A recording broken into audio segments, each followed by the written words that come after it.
So on today's module, all we're doing, so yesterday we did what part of the writing process? Mr. Zayla? Pre-writing, okay? So you should have your pre-writing done, which means you've mapped out where you want to go with your story, you have some ideas, so that when you get to the actual drafting, it's not as stressful, okay? So we're kind of in the drafting stage right now, and how did I phrase it yesterday? What is the drafting stage?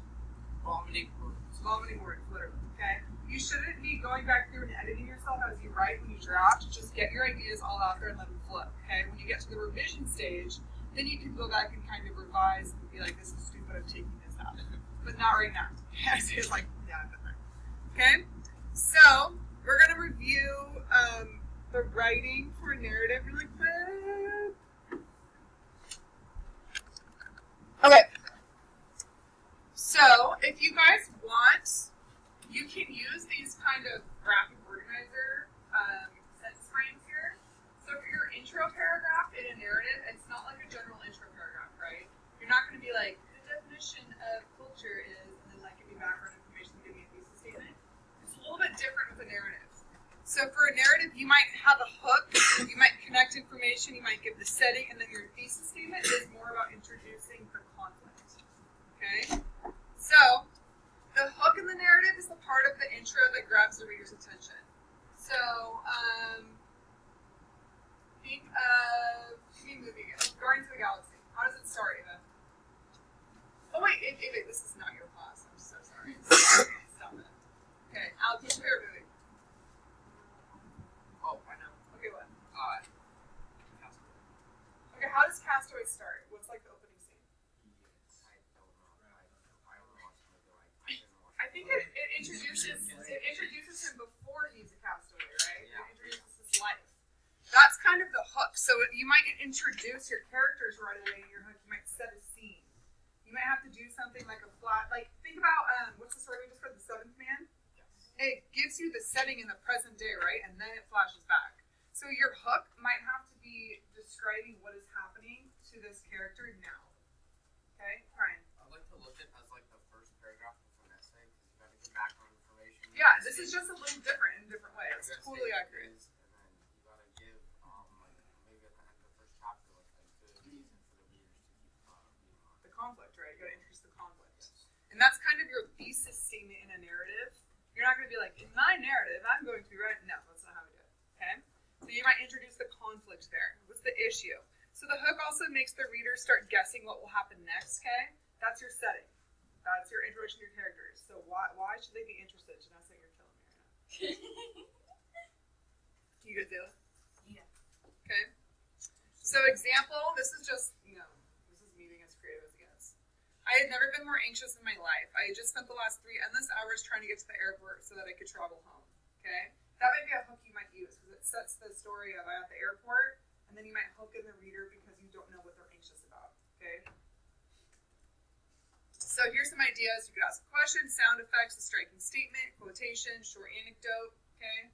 Whatever you want to do, these are just some ideas to get you going. By quotation, you also might do dialogue, right? You could start your story with dialogue. So connecting information. So if we go back to our intro, there's that connecting information after the hook. And if you guys want to use this, I can print this out for you so you can use it, okay? Connecting information, you have to make sure that you have enough info in your narrative. So this is where you really have to introduce your characters, the setting, okay? So after you initially hook the readers, how are you going to introduce your characters?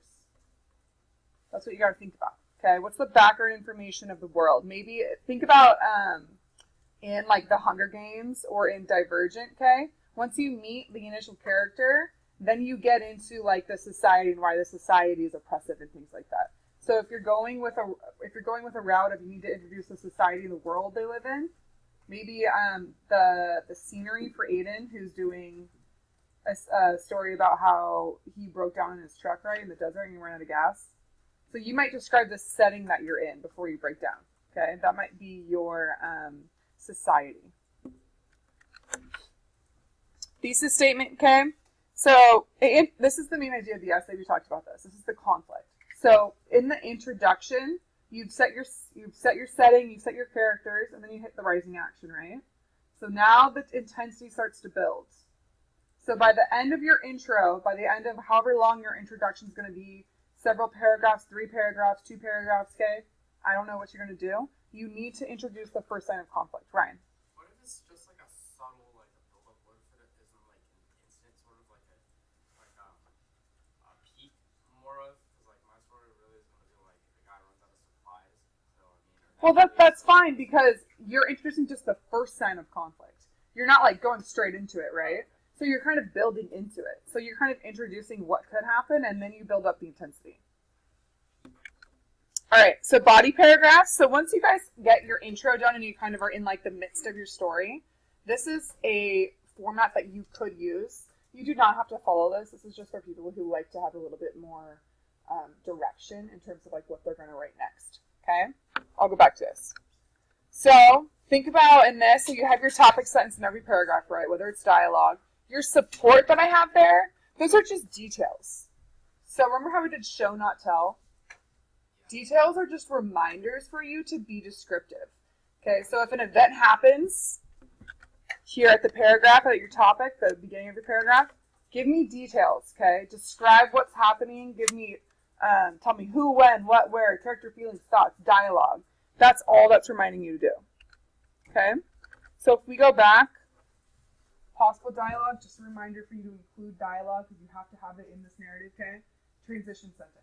That might be into the next, Cole, can I see this real quick?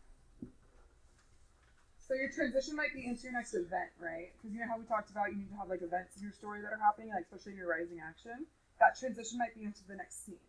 Or that transition, if you're being super creative and you want to have like chapters in your short narrative, you might end a chapter there. Okay? Any questions? All right. So transitions are huge in narratives, especially if you're having a flashback. You have to use words to describe what's current and what's past, right? Or else it would be really, really confusing.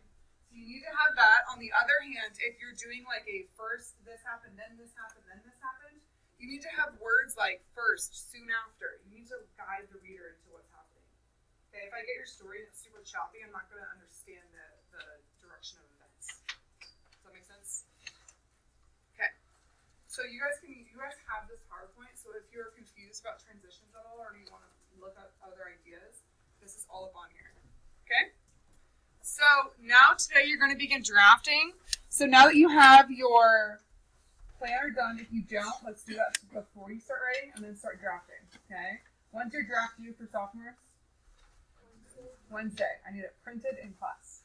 Okay? So let's start drafting now so that you don't have too much work over the weekend. Any questions on where you're going? Does anyone want me to give you guys this as a graphic organizer? Or sorry.